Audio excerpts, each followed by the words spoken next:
बिस्मिल्लाहिर्रहमानिर्रहीम अस्सलाम वालेकुम डियर स्टूडेंट। आज हम डी कॉम पार्ट 1 की जो फाइनेंशियल अकाउंटिंग की बुक है गुल अमीर मलिक साहब की, उसका जो चैप्टर नंबर 8 है बैंक रिकॉन्सिलिएशन स्टेटमेंट, उसकी एक्सरसाइज नंबर 5 आज हम करने जा रहे हैं। तो चैप्टर नंबर 8 है और एक्सरसाइज नंबर 5 गुल अमीर मलिक साहब की बुक है फाइनेंशियल अकाउंटिंग की।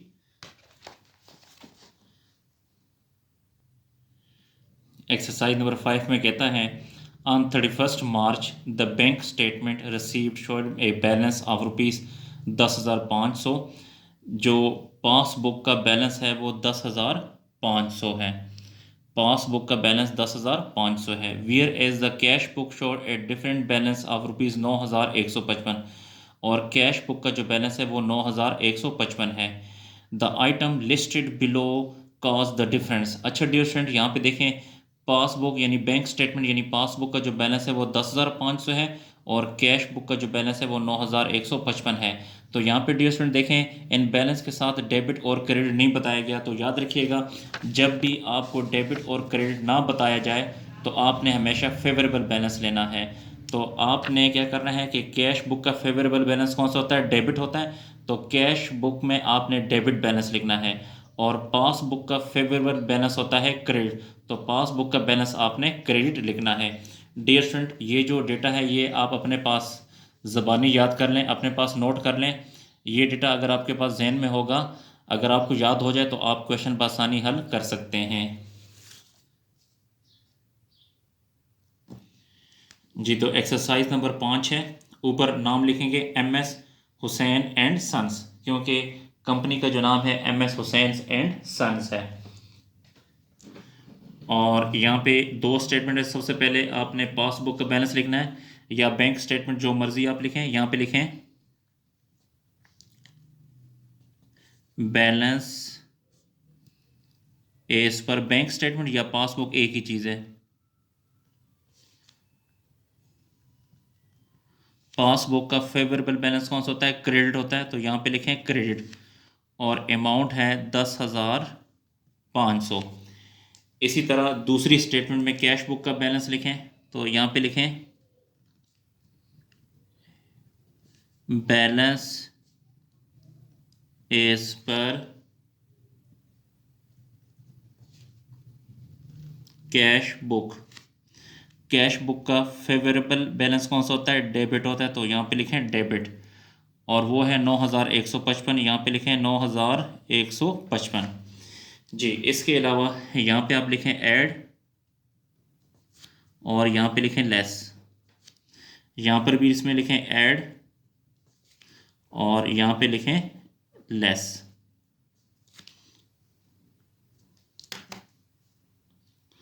अच्छा, यहाँ पे पहले क्रेडिट लिखा हुआ है तो यहाँ पे पहले लिखें क्रेडिट और फिर लिखें डेबिट। इसी तरह यहाँ पे पहले डेबिट लिखा हुआ है तो यहाँ पे पहले डेबिट लिखें और यहाँ पे क्रेडिट लिखें। जी, दोबारा अब हम एक्सरसाइज की तरफ चलते हैं। यहाँ पर इसने बोला है ए में a cheque of ₹750 deposited before this date.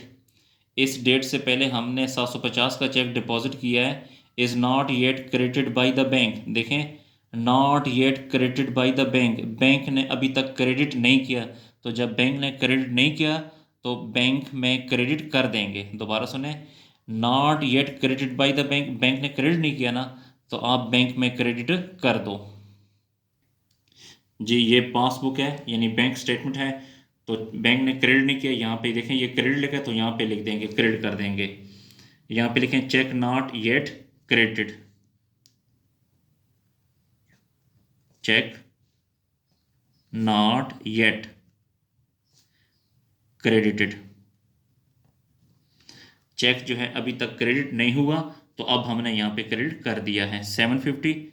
यहाँ पे लिखें 750। जी, नेक्स्ट ट्रांजैक्शन है a cheque of ₹1200 had been issued. 1200 का चेक हमने इशू किया है but not presented for the payment, लेकिन पेमेंट के लिए प्रेजेंट नहीं हुआ। तो डियर स्टूडेंट, ये जो डेटा है बार बार मैं कहता हूँ कि इस डेटा को अपने जहन में रखें। हमने चेक इशू कर दिया तो हमने कैश बुक में क्रेडिट कर दिया, बट नॉट येट प्रेजेंटेड, लेकिन बैंक में प्रेजेंट नहीं हुआ, यानी बैंक ने डेबिट नहीं किया, यानी पासबुक में डेबिट नहीं हुआ, तो हम पासबुक में डेबिट कर देंगे। जी, तो ये पासबुक है और पासबुक में चेक को डेबिट करना है, ये डेबिट लिखा हुआ है तो इसको डेबिट करें जी। यहाँ पे cheque not yet presented, cheque not yet presented, cheque अभी तक प्रेजेंट नहीं हुआ। कितने का? 1200 रुपये का। तो यहाँ पे लिखें 1200। डे स्टूडेंट, यहाँ पे नरेशन आप जो मर्जी लिखें, ये अमाउंट लेकिन सही लिखनी है आपने जी। नेक्स्ट ट्रांजैक्शन है, the bank had debited the account with 325 being service charges. The bank had debit, देखें बैंक ने डेबिट कर दिए हैं सर्विस चार्जेस को। डेबिट किसने किए? बैंक ने किए, यानी पासबुक, बैंक से मुराद पासबुक ने डेबिट कर दिए हैं। जब पासबुक ने डेबिट कर दिए हैं इसका मतलब यह है कि कैश बुक ने क्रेडिट नहीं किए, तो आप सर्विस चार्जेस को कैश बुक में क्रेडिट कर दो जी। तो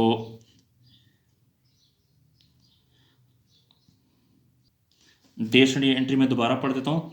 the bank had debited, bank ने डेबिट कर दिया, यानी पासबुक ने डेबिट कर दिया है सर्विस चार्जेस को, तो आप कैश बुक में क्रेडिट कर दो सर्विस चार्जेस को, कैश बुक में सर्विस चार्जेस को क्रेडिट कर दो। तो ये कैश बुक है और कैश बुक में देखें ये क्रेडिट है, तो यहाँ पे क्रेडिट करें सर्विस चार्जेस, सर्विस चार्जेस 35 हैं, तो यहाँ पे लिखें 35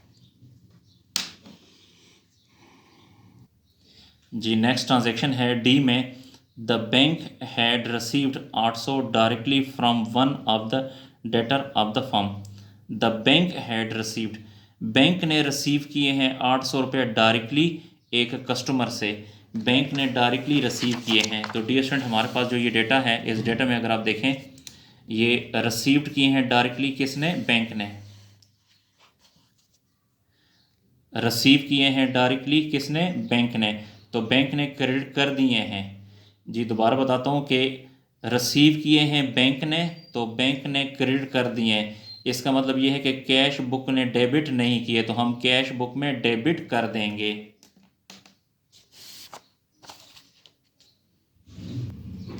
जी। तो ये कैश बुक है, इसमें यहाँ पे ये डेबिट कर देंगे, तो यहाँ पे लिखें direct receipt, direct receipt by bank, bank ने डायरेक्ट रसीट किए हैं। तो कितनी अमाउंट है? 800 है जी। तो यहाँ पे लिखें 800। उसके बाद लास्ट ट्रांजैक्शन है हमारी,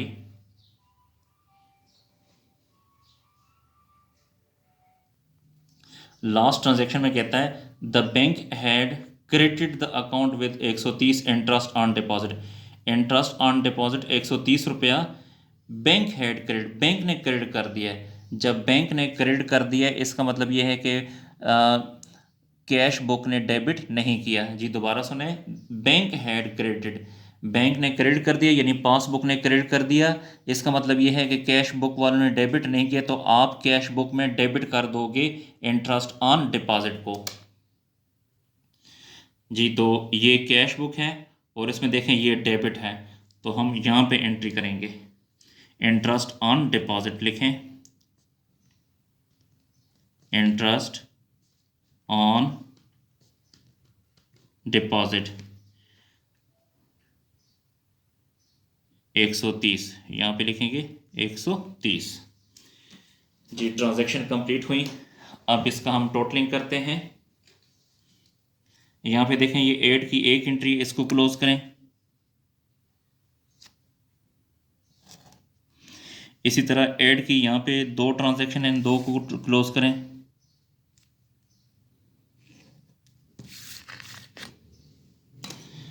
यहाँ पे ये जो 750 है इसको यहाँ लिखें, 1200 को यहाँ लिखें। आप देखें यहाँ पे ऐड लिखा हुआ है, तो 10,500 जमा 750, 10,500 जमा 750 आ जाएगा 11,250। यहाँ पे लिखें 11,250। उसके बाद देखें यहाँ पे लेस लिखा हुआ है, तो 11,250 में से 1,200 को आप माइनस करेंगे तो ये आ जाएगा 10,050। इसी तरह दूसरी स्टेटमेंट में ये 800 जमा 130, 800 और जमा 130 ये आ जाएगा 930, और ये 35 रुपये यहाँ पे लिखें। देखें यहाँ पे ऐड लिखा हुआ है, तो 9,155 जमा 930 ये आ जाएगा 10,085। 10,085 में से देखें लेस, इसमें से ये 35 माइनस कर दें तो आ जाएगा 10,050। तो देखें जी, ये वाला बैलेंस पासबुक का बराबर है कैश बुक के बैलेंस के। तो यहाँ पे लिखें एडजस्टेड बैलेंस,